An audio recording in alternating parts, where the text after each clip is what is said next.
Well, this is video 95, Empire Total War, United Provinces, played on hard. It's the winter of 1722. We've only just finished the last turn, to be honest, so it's just finishing off from the turn end, really, from last turn.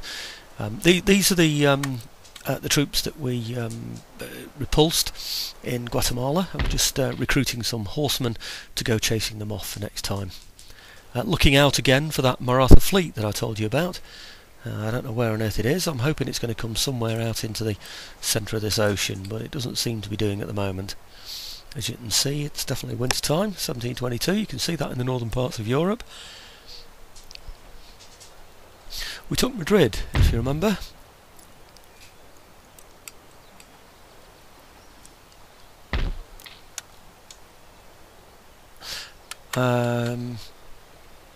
And that's the Spanish force that's bearing down on France. The pleasure gardens are the ones just north of France. I need those. They give me something like a +4 or +5 for repression. Well, not repression, it's happiness in the area. Just gives me a +5 on the bonus for taxation and make sure that the French don't rebel. Got a mixture of grenadiers in there and some line infantry, some regular line infantry. Got to be careful that I don't put too much more than he's got. He's got a much bigger force than mine at the moment, as you can see, 19 units there, and he's got a fair amount of infantry. I'm going to need a bit more infantry, I think, to be able to defend against that. The grenadiers are really in there for attacking him after his failed attack, hopefully, and unfortunately they're not going to be much good for defending a fortification. There aren't really enough of them to do that, and they can't form square in the middle of the fortress either. So I'm bringing in some troops from over in Flanders. Can't bring too many over, like I said. If you bring too many over and you have a similar amount of troops to the ones that he's got, he won't attack, he'll just siege. And unfortunately I haven't really got the number of troops from elsewhere to come and relieve a siege, so I'd end up just losing men over a period of time. And if he was able to stand there for 4 or 5 moves, then all I would do is lose men and not be able to recruit in that area. I could always recruit in Flanders, of course, and then move across from there, but it's costing me money and extra troops while these are tied up. So I'm better off really encouraging him somehow to attack me, rather than for us to encourage a siege.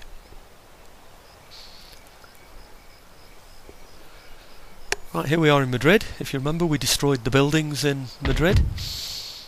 I'm just checking now, you see it's on red. I'm just taking it off red for this turn because I'm not ready for a rebellion yet. My troops, as you can see, well, you could see then with the crosses, are not replenished yet, so I haven't recruited to those depleted units. So, if you remember, there was a university.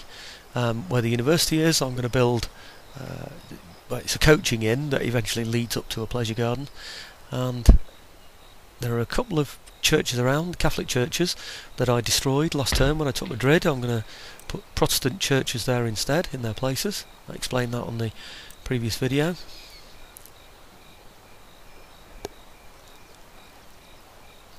Complete turnaround in history here. The Dutch are turning the whole of Europe into, well, certainly this side of Europe, into Protestants.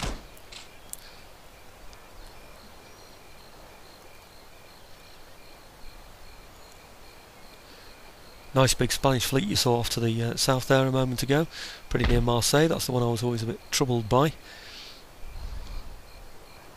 It's going to take 2 moves to build that church.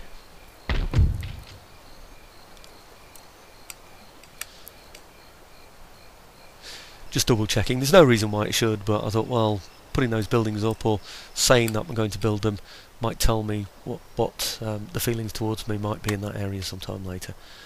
But it wasn't going to do that yet. It isn't going to do that yet, sorry.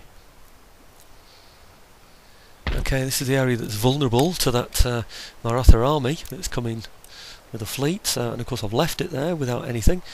Dutch Guyana and French Guyana are fairly vulnerable, they really are. Now this is my navy. If you remember, I brought my navy over from the Asian theatre. I'm going to give you a tip now about how to blockade with fleets.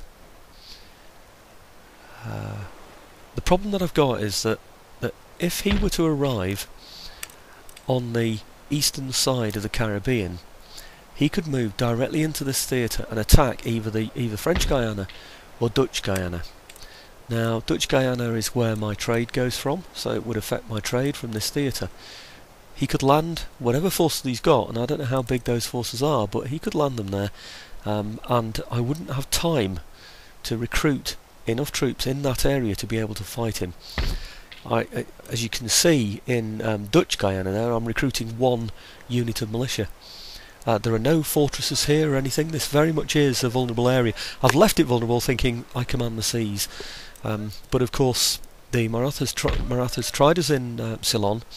They could well try us over here. I think this is the most likely attack that they're going to make. They could come back and hit Ceylon, but Ceylon's got a fortress around it now, so I'm fairly happy with that. Europe seems fairly stable as well, with fortresses around everything. Plus, in Europe he'll land very much in the south, and I'll see a long time ahead his attack. Whereas here he'll land to the right there, immediately in that little window of arrival, and then attack immediately down. Now, I've been preparing for this for the last couple of moves, and nothing's appeared, so I might just be wasting my time, but I can't see why he would put an army on a fleet unless he's going to go somewhere. You see that sort of darker area, not the light area, the light, brighter area, that's the area where my ships can move to. That's sort of like pea green, that sort of, is it deeper or lighter, I don't know, anyway it's not quite so bright, colour green, is the area that's under the zone of control of that ship. Now, one thing I do know is that it's highly unlikely that, in fact I've never known it happen, that a fleet with armies on it will enter that zone of control. I've certainly never known anybody land troops within an area that's controlled like that. So what I'm doing is I'm placing all my ships along this coastline here, so that the whole coastline is covered by the ship's zone of control. Yeah.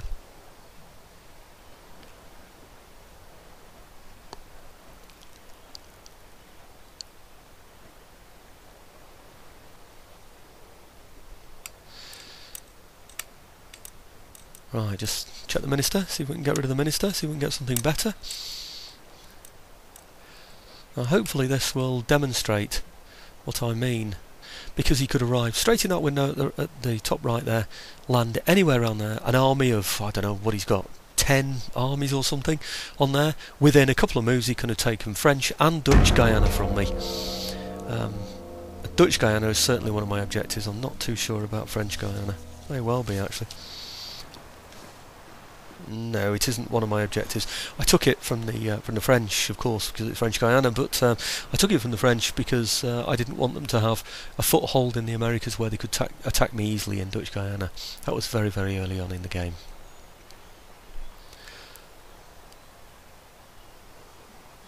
It's the end of turn, of course.